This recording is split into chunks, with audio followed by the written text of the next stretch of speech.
네, 안녕하세요. 보만세 TV 시청자 여러분 반갑습니다. 김성구입니다. 안녕하세요. 보만세 운영자 조이파파 진유런입니다. 자, 오늘은 여러분들이 우리 설계사분들은 아마 잘 아시겠지만 일반 분들은 잘 모르시는 손해사정사님을 모셨습니다. 우리 김태현 손해사정사님 모십니다. 반갑습니다. 안녕하십니까. 반갑습니다. 네, 우리 차장님이라고 제가 예, 얘기했습니다. 자기소개 간단히 부탁드리겠습니다. 예, 저는 김태윤이라고 합니다. 저는 이제 원수사에서 한 15년 정도 보상 쪽에서 일을 했었고요. 지금은 현재 회사하고 독립손해사정사라고 해가지고 고객 편에서 어떤 보험금 청구해서 이렇게 받는 그런 업무를 하고 있습니다. 반갑습니다. 네, 반갑습니다. 반갑습니다.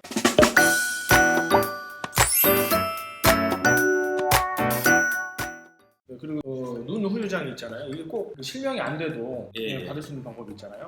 뭐 0.06 이하 이렇게 해서 이런 0.02 이하 이렇게 해서 받을 수 있긴 한데 그거는 또 이제 사고일로부터 1년 이상의 기간이 좀 지나야 되고 또 검사를 여러 가지 시행이기 때문에 좀 쉽지는 않은 부분이 있습니다. 사실.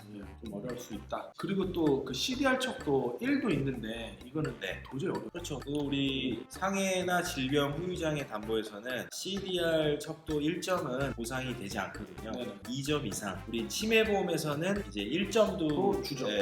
병증 치매로 보상이 되는데 우리 그 상해 질병 후유장애 특약에서는 보상이 안 된다. 그렇게 정리하시면 되겠습니다. 네, CDR 척도 뭐 다 아시겠지만 CDR 척도가 이제 치매 정도를 이제 이야기하는 건데 1이라는 게 이제 가장 좀 낮은 단계죠. 그래서 예. 우리가 이제 치매가 걸리게 되면 1부터 보통 시작하는 경우가 많은데 안타깝게도 후유장애에서는 안 된다. 그 다음에 뭐 되게 많은데 이제 부위별로 이거 다 말하기는 좀 힘들고 그냥 포인트 몇 개만.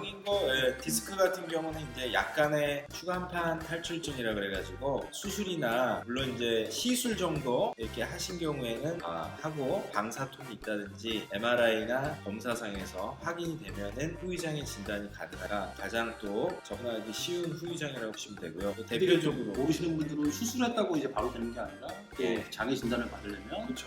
한 6개월 정도의 기다려야죠. 가장 원칙적인 기준은 사고 발생일로부터 6개월, 180일이 지나야 됩니다. 그래서 지나야 의사가 진단을 의사가 이제 검사 결과라든지 현재 상태 이런 거를 종합적으로 판단해서 의사 책임하에 후유장애 진단서를 발급하는 거기 때문에 이게 발급되면은 어느 정도 10%는 아니라 하더라도 특히 추간판 디스크 같은 경우는 이제 질병에 의한 폐행성이다 이런 게 약간 강하게 보험회사에서 주장하기 때문에 그런 부분이 이제 감안되다 보면은 사실 10%를 끊어서 제출해도 5% 이하, 4% 선에서 정리가 된다. 이렇게 일단은 개념을 갖고 계시면 좋을 것 같아요.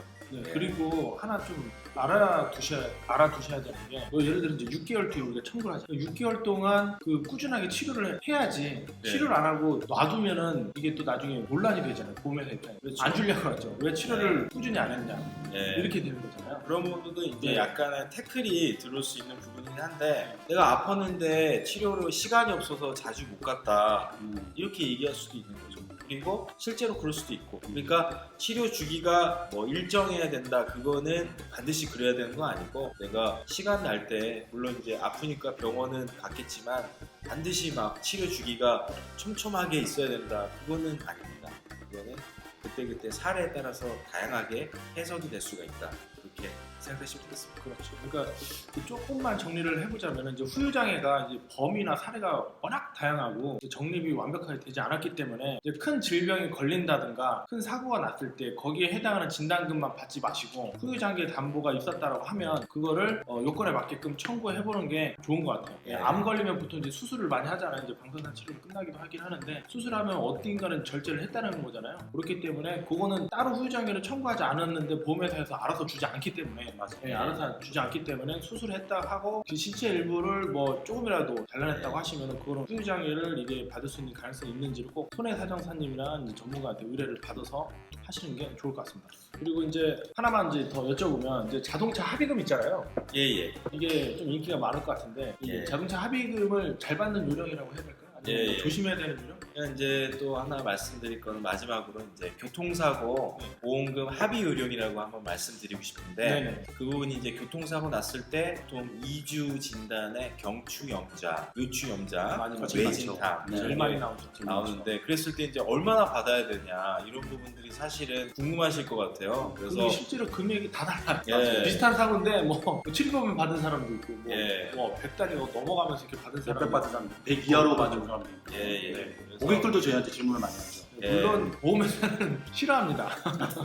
보험회사는 싫어하는데 최대 적게 한 네, 고객의 권리를 이제 알려드리기 위해서 이제 회사님 이제 부탁을 예. 드리는 거죠. 보험회사는 어떻게 산정을 하는지, 어떻게 산정하는 게 예. 제대로 된 금액인지. 또 이제 부상의 경우에는 아까도 말씀드렸듯이 치료비하고 휴업손해, 위자료 이렇게 세 가지 항목으로 보시면 되는데 치료비는 이제 병원으로 직접 지급되는 치료비가 있고 향후 치료비가 있어요. 그런데 핵심은 향후 치료비는 지금 산정 기준이 약간에 안 나와 있습니다. 그래서 그 기준 때문에 합의금이 들쭉날쭉하다 이렇게 말씀드릴 수가 있고 위자료 같은 경우는 14급 부상 같은 경우는 15만 원에 불과해요. 15만 원 플러스 통원 치료 한 번 했다 8,000원, 교통비 그러면 15만 8천 원입니다. 이렇게 되는 거죠. 그래서 이제 초기에 전화로 이렇게 합의하는 조직이 있는데 그쪽에서 연락 와가지고 고객님 15만 8천 원에 합의 바로 하시죠. 이렇게 해서 조기 유선 합의를 시도합니다.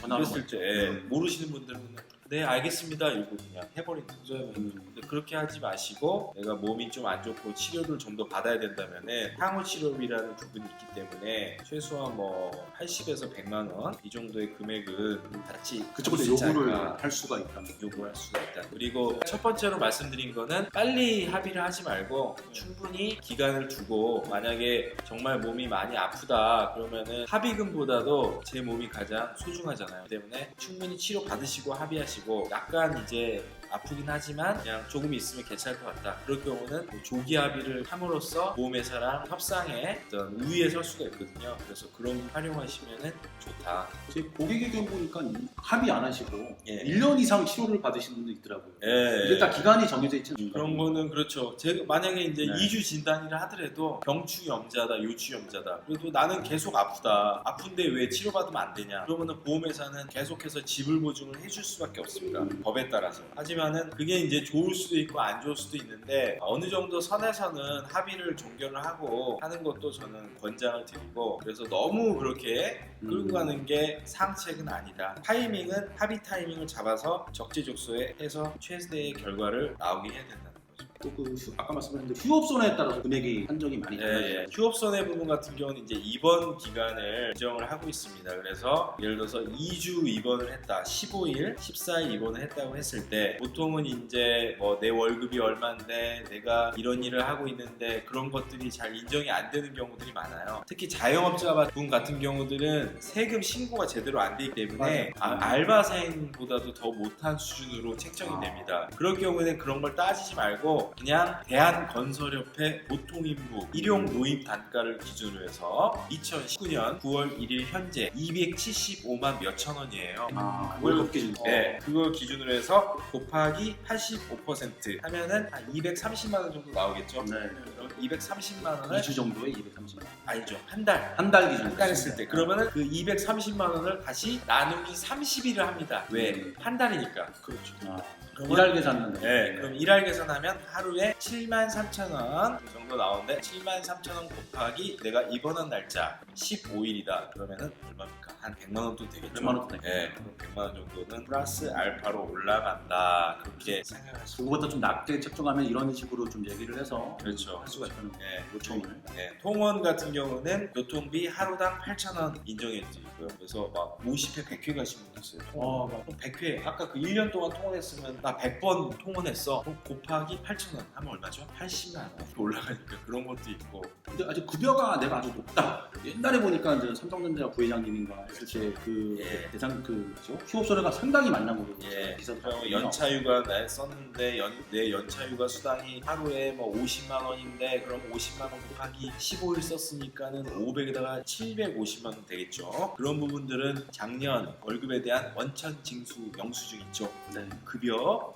갑종 근로소득세 징수 내역서를 제출해서 보통 인구보다 훨씬 올릴 수도 있습니다.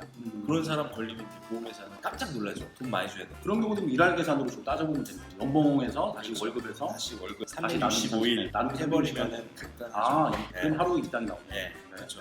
보통 가사 노동자 있잖아요. 주부. 예. 주부인 경우도 하루에 얼마 정도? 주부는 보통 인물이 인정이 정해져 있죠. 됩니다. 네, 보통 인물이 인정이 돼가지고 275만 원 아까 말씀드린 금액이죠. 그 금액은 충분히 인정이 되는데 보통 이제 가정 전업주부도 그 약관에서 이렇게 주민등록상에서 그렇게 세대를 구성해야 된다 그런 게 조건이 또 들어갔어요. 혼자 사는 여자분들이 나 가정주부예요 이런데 인정이 안 돼요. 혼자 사는 여자. 그 미혼인 경우 이제 해당이 되잖아요. 근데 좀 예. 적게 받는 경우를 보면 또 이제 어린이냐 예. 아니면 노인분들은 아무래도 이렇게 좀 적게 측정이 될 것 같은데 왜 어떻게 적느냐면 이제 어린이는 휴업 손해라는 거는 일을 하는 사람인데 일을 못해서 그게 인정되는 시점이 민법상 성년 만 19세 이상자가 휴업 손해가 인정됩니다. 그러니까 만 19세 미만 어린이나 청소년들은 입원을 했어도 휴업 손해가 인정이 안 되는 거죠. 그런데 19세가 지났을 경우에는 무직인 경우가 해당이 되는 거죠.